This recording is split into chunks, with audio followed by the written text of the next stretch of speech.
selamat sore semuanya. Hari ini kita mulai chit chat. Chit chat itu Citra Chat. Karena kita ada di Citra Film School. Kalau buat yang belum tahu, Citra Film School itu sekolah film itu adanya di Jakarta.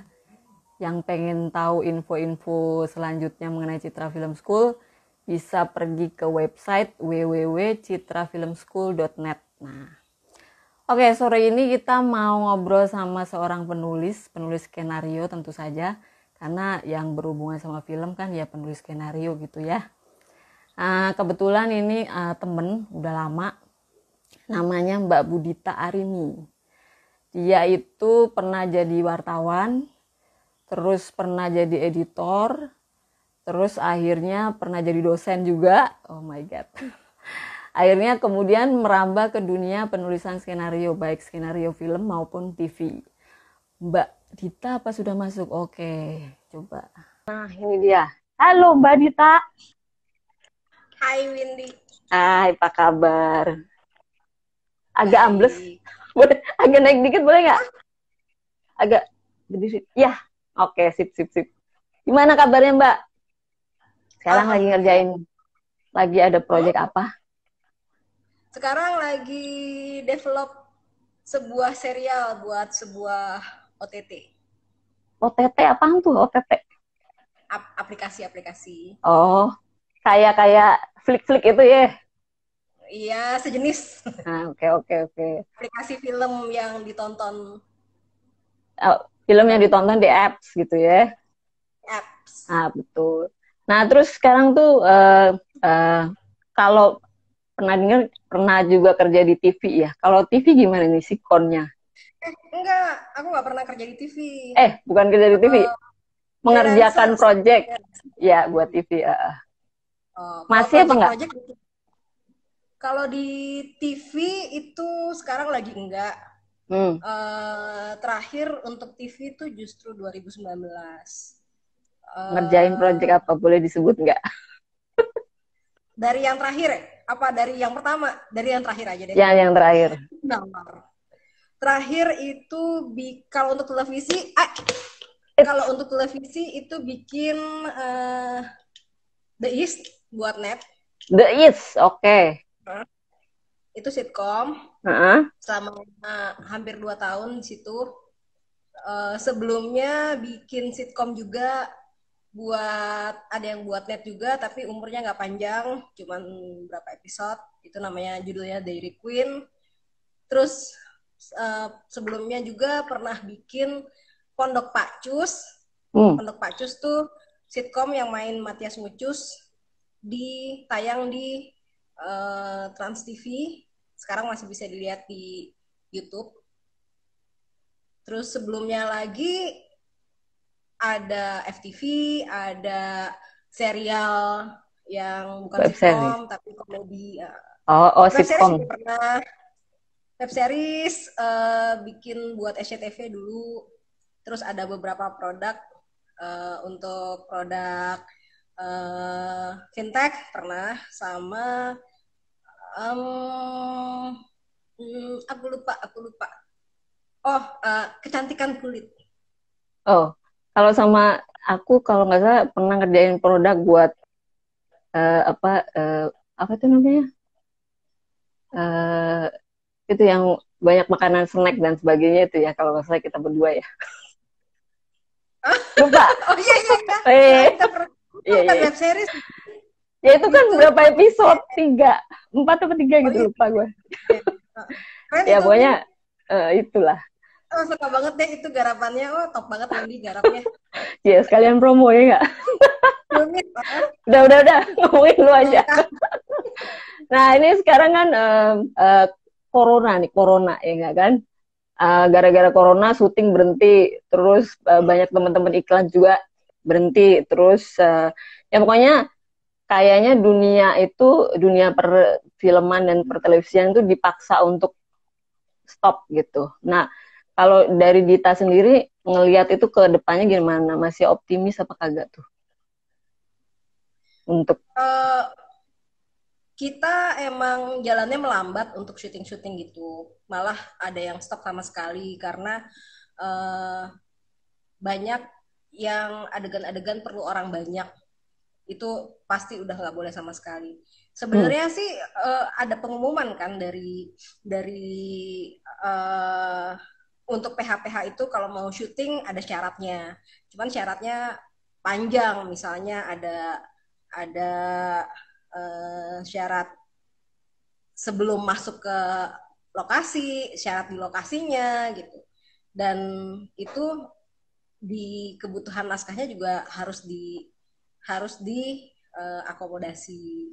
Nah, masalahnya di naskah udah diakomodasi, nanti pas mau di shoot juga ternyata perizinannya susah kan, akhirnya kita memilih untuk ya udah istirahat aja dulu.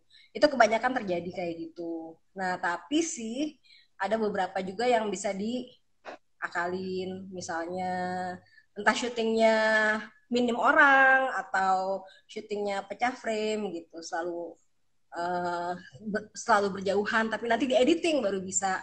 Nah, itu di naskah bisa lebih leluasa gitu, tapi tentu saja itu mesti ngobrol-ngobrol sama tim produksi dan Nah, orang produksinya berani nggak untuk syuting yang begitu. Itu kan pertimbangannya kan banyak jenjang yang memikirkan itu. Nah, kalau kalau aku sih kebetulan dapet yang produksinya istirahat dulu aja lah, berhenti dulu.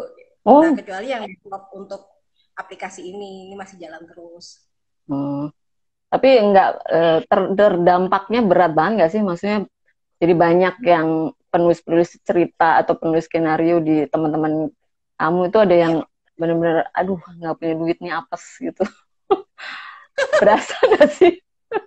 berasa, berasa.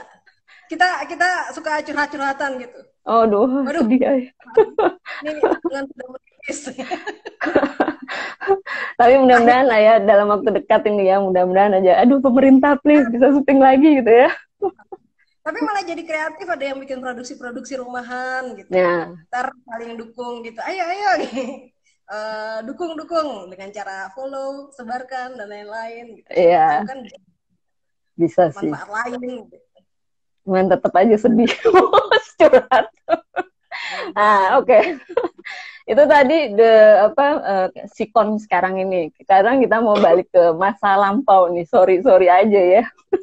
Kita uh, kita mau tahu ya, karena kan kita banyak temen yang penulis pemula tentu saja ya, di apalagi di sekolah film citra ini kan banyak yang aspiring writers gitu ya, pengen nantinya cita-cita pengen jadi penulis atau mungkin pengen jadi produser atau mungkin jadi sutradara gitu. Nah, gimana pertama kalinya lu itu merintis untuk menembus si dunia skenario ini? Pertamanya, kalau nggak salah dulu pernah kerja di bidang-bidang lain kan? Nah, terus memutuskan untuk, gue jadi penulis skenario aja, mudah-mudahan menghasilkan. Nah, itu gimana tuh? Apakah benar menghasilkan? Kurang ajar. Kita dari aku kamu jadi gue lu ya. Ya apa-apa lah, teman ini kok. Gimana, Iya, gimana? iya.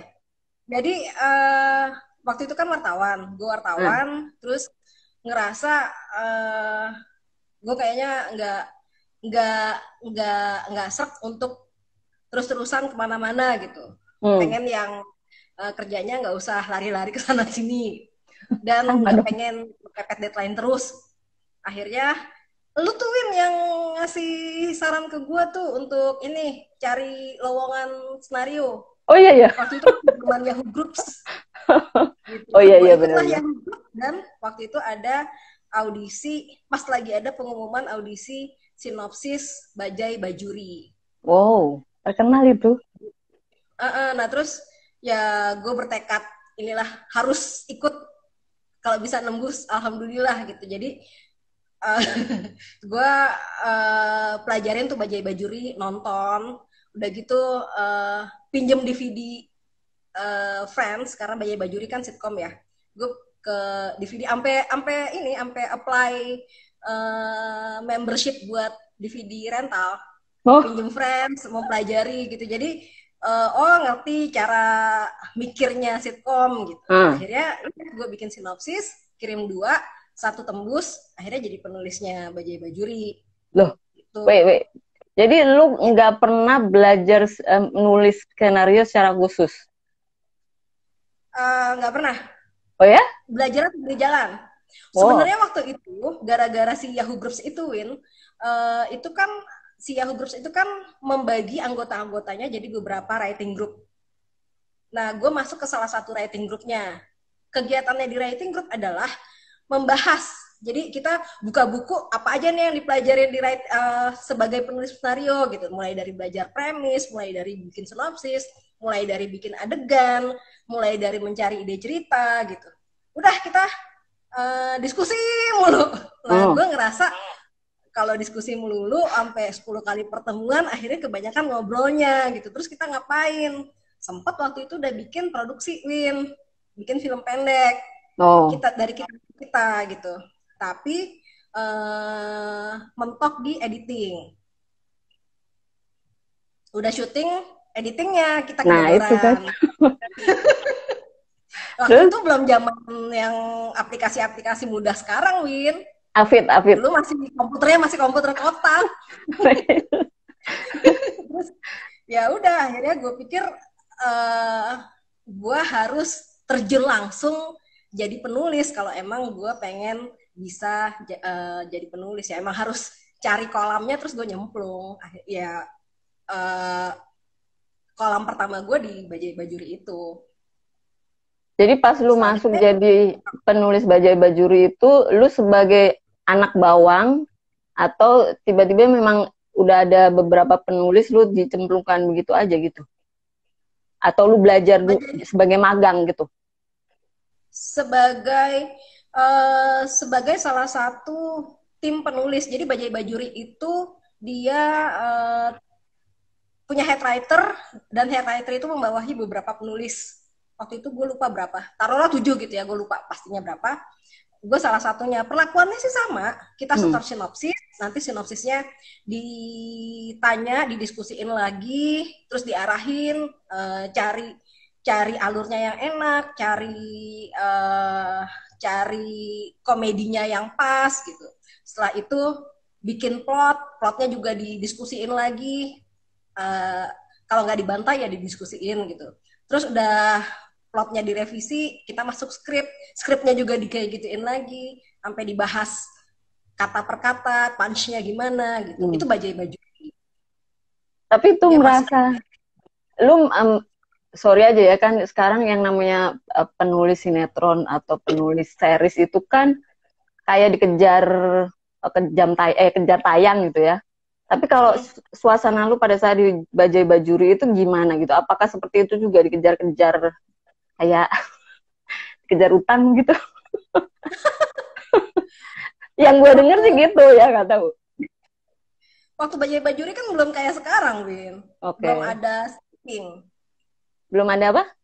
belum ada stripping Oh iya iya iya. Oh. film seri itu film seri serial di dua stasiun terkenal paling besar Indonesia itu cari SCTV itu masih weekly belum stripping Oh jadi strippingnya tuh satu masih episode dan jadi satu. seminggu sekali Oh enak banget. strippingnya tuh Ramadan dan itu pun dipersiapkan jauh sebelum Ramadan kalau sekarang kan stripping ya bikin kemarin syuting hari ini atau mungkin selesai Nah, tadi pagi syuting siang gitu. Emang speednya harus kencang banget. Kalau zaman baju mah waktu itu masih stripping masih weekly plus emang sih produsernya punya sistem kerja kayak gitu. oh, jadi lu merasa masih dikasih kesempatan buat belajar lah pada saat itu ya, terutama sama senior dan sebagainya. Iya, waktu jadi ada gue ikut jadi gue punya tiga head writer sebenarnya. Satu si head writer di Bajai Bajuri, dua head writer gue di serial SCTV namanya Mia Amalia. Dia penulis uh, dia penulis dulu penulis beberapa serial deh. Gue masuk ke timnya dia itu pernah weekly dan pernah stripping juga. Nah, pas masa stripping awal-awal itu persiapannya itu tahun berapa ya gue lupa. Nah, itu persiapannya tuh udah dari kita bikin 5 sinopsis dulu, 5 episode. Episode 1 sampai episode 5. Terus disetor ke produser, di diacak-acak, diubah-ubah segala macem. Kalau ternyata masih nggak cocok, akhirnya dicariin penulis yang lebih apa ya, yang lebih cocok lah buat produsernya gitu. Plus plotter dulu masih pakai produser tuh masih pakai sistem ada plotter, ada penulis. Plotternya dari India gitu, dan plotternya itu tiap hari nyetor plot. Gue sebagai penulis, co-writernya head writer gue itu menyekrip plotnya si plotter itu. Tiap hari harus ada. Tapi in case si plotternya itu pusing di tengah jalan atau apa, nah kita harus bisa menambal tuh. Dan itu waktunya kejar-kejaran. Oh, Waktu tetap ya. itu pernah gue jam 10 malam udah dihubungin tuh sama produsernya. Nanti jam 4 pagi akan ada orang ngambil skenario gitu, karena mau syuting jam 6 di lokasi di hutan mana gitu.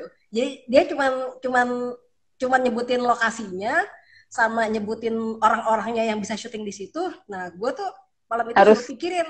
menyesuaikan dengan lokasi gitu ya. Ya udah jam 10 sampai jam 3 gue mikir apa, ketik, terus langsung ada orang yang ambil skenarionya. Di syuting Ada paginya. ya kalau nggak salah itu pun dalam bentuk di Bajai Bajuri itu pun sudah situasi ideal ya kan, menurut menurut keadaan kalau dibandingin sama yang zaman sekarang gitu. Kalau misalnya kayak lu pernah nggak Ya, ikut yang itu belajar. stripping, bedanya jauh nggak antara stripping dengan keadaan yang dulu pada saat si Bajai Bajuri? Hmm, stripping saat ini gue nggak ikutan ya. Gue terakhir ikut stripping itu 2007 kalau nggak salah. Sorry, 2005. Oh, Udah wow, jauh, lama udah sekali. lama banget. Itu gue Kapok ikutnya ya? FTV ya. Nah, cuman ada beberapa temen yang suka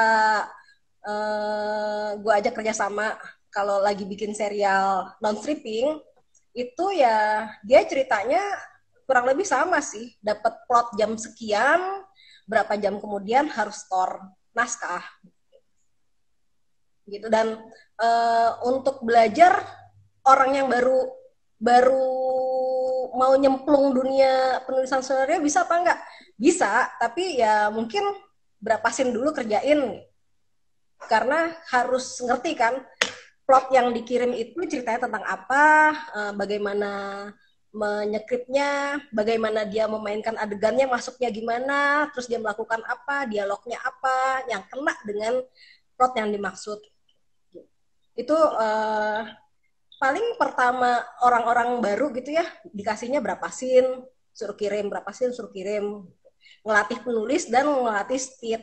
Nanti setelah udah semakin ahli, dinilai sama head writer-nya semakin, ini anak semakin jago, ya akan ditambah porsinya gitu. Oke.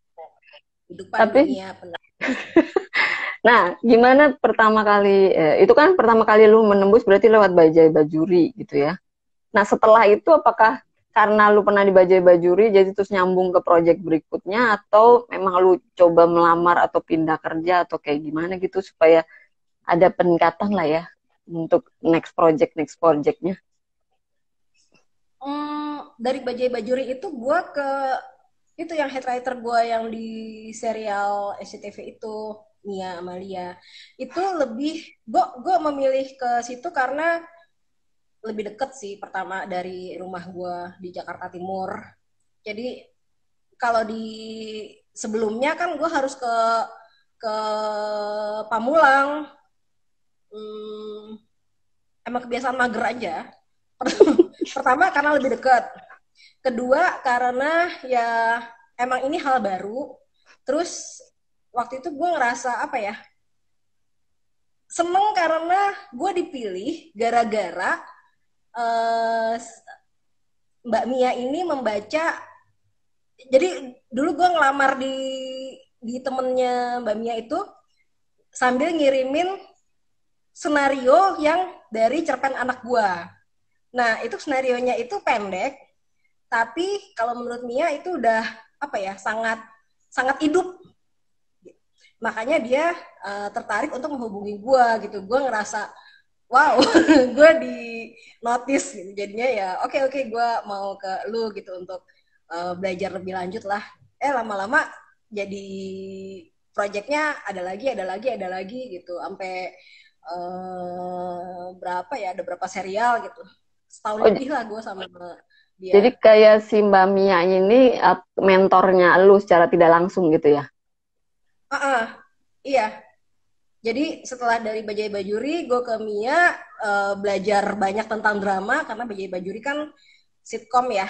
Kalau di Mia itu dramanya gitu. Hmm. Nah terus abis dari Mia, gue sempet ke Khairul Rijal, itu juga sitkom juga, tapi lebih ke gue dilepas sendiri.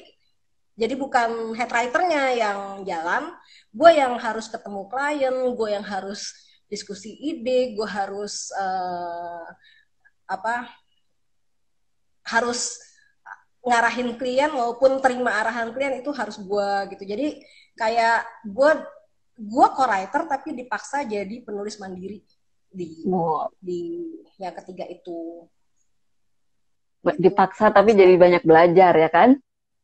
Iya, pokoknya setiap project tuh sebenarnya belajar. Setiap project tuh pasti ada hal baru lah. Bahkan sampai sekarang juga sih Win, macam-macam yang dipelajarinnya, baik baik kesulitan kontennya maupun dinamika kerjasama dengan orang-orangnya. By the way, penonton, kalian juga boleh nanya loh ya. Jangan ini aja, tulis aja di komen. Nanti Mbak Dita akan menjawab pertanyaannya. Kalau dia mau. Oke, lanjut. Gue masih rada terganggu itu dengan kenyataan bahwa lu tidak ambil kursus skenario itu. Pasti ada sesuatu maksudnya mungkin background pendidikan atau apapun yang membuat lu sebetulnya sudah punya keahlian untuk menulis gitu. Jadi untuk masuk ke dunia penulisan skenario itu menjadi lebih ya mulus lah gitu. Ayo ngaku. Gue dari gue waktu SD bikin buku Oh, tulis tangan pakai oke. pensil. Terus waktu SMA gue bikin bikin majalah, bukan majalah sih, bikin buletin selembar doang tapi isinya beberapa cerita lucu-lucu dan gambar. Hmm, Terus kuliah gue di komunikasi, terus jadi wartawan. Kata teman-teman oke. SMA gue, nah pas banget sama hobi lo dulu gitu. Padahal itu bukan hobi, itu karena gue nggak mau belajar aja. Jadi gue bikin kayak gitu, yang selebaran yang dibagiin kalau kita habis ulangan fisika. Jadi Biar nggak mumet. biar biar nggak mumet gitu. Nah terus um, jadi wartawan, abis jadi wartawan jadi editor, jadi editor uh, gue udah editor tuh udah gue udah ngerasa gue nggak pengen kerja yang kesana kemari kayak wartawan deh, makanya jadi editor, terus jadi penulis cerita anak.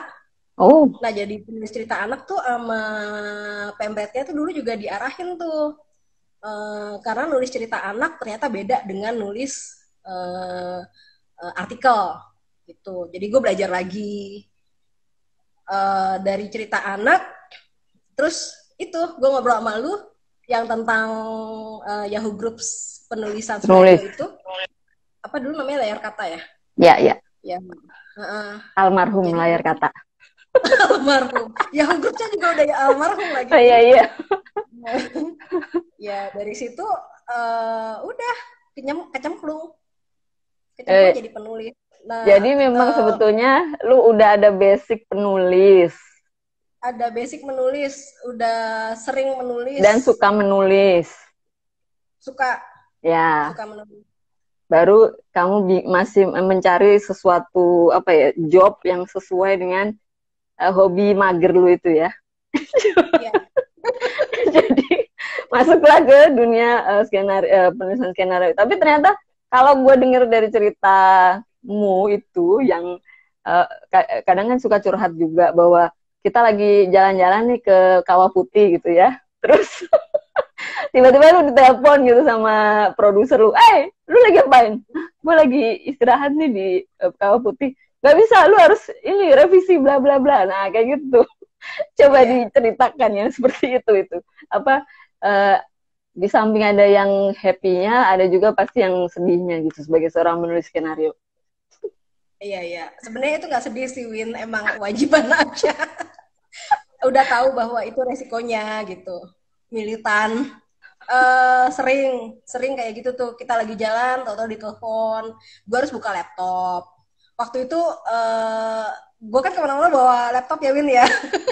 Pokoknya teman-teman jalan gue udah tahu deh gue bawa laptop dan gue suka mojok kemana kalau orang-orang lagi pada ngumpul, gue ternyata cari colokan, ngetik. Sampai beberapa acara keluarga gue skip. Beberapa kumpul-kumpul temen gue skip gitu. Saking sedih. khawatirnya kalau misalnya lagi pergi, gue ditelepon suruh revisi gitu dan gue harus balik ke laptop. Padahal di tempat itu tidak menyediakan fasilitas buat nge-laptop. Jadi gue lebih baik nggak pergi gitu. Demi revisi.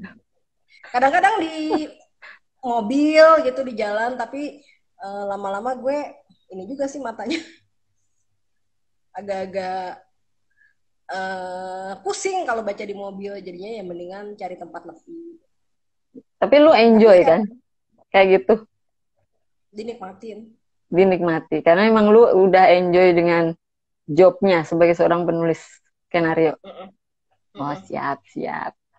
Oke, sekarang pertama kali nulis skenario dan dibayar, apakah lu masih ingat? Bajai Bajuri itu. Oh iya, kegampangan itu.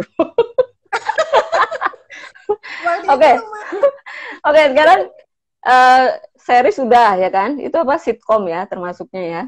Terus kalau sinetron pernah apa enggak? Sinetron pernah. Sinetron, Kata yang orang itu yang masih weekly. Kata orang bilang biar cepet kaya itu mendingan ambil sinetron karena meskipun kecil-kecil tapi banyak episodenya. Kalau menurut lu gimana? Iya. Oh iya. Tuh dengarkan pemirsa. Iya, Win, asal dengan catatan itu episodenya panjang. Kalau episodenya nggak panjang ya sama aja. Baru 10 episode atau 20 episode gitu, ya dikalikan aja. Tapi kalau misalnya sampai 100 episode gitu, ya kan lebih banyak kan duitnya. Dan apalagi kalau stripping kan dalam 1 bulan hitungannya udah 30 episode. Itu cuman saat ini untuk nembus stripping aja susah. Pertama stationnya punya pertimbangan sendiri, judul mana yang naik, judul mana yang harus turun gitu. Ini nih kita nih penulis skenario udah nyiapin banyak judul, tapi banyak judul itu status tunggu. Nanti yang mana yang tayang ya itu lihat sikon, lihat kondisi rating share, lihat macam-macam. Nanti kalau udah tayang juga tergantung tuh hidupnya berapa lama, berapa panjang episodenya. Nggak usah disebut angka gitu ya. tapi sistemnya kalau di TV itu gimana sih? Misalnya kayak sistem pembayaran, apakah ada DP loh? Ada nggak ya?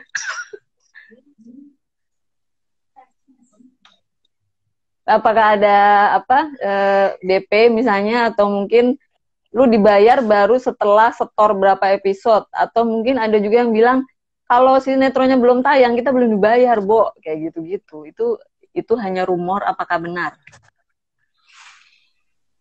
Kalau sekarang iya, belum tayang belum dibayar. Macam-macam sih, macam-macam. Jadi ini untuk TV ya? Ya.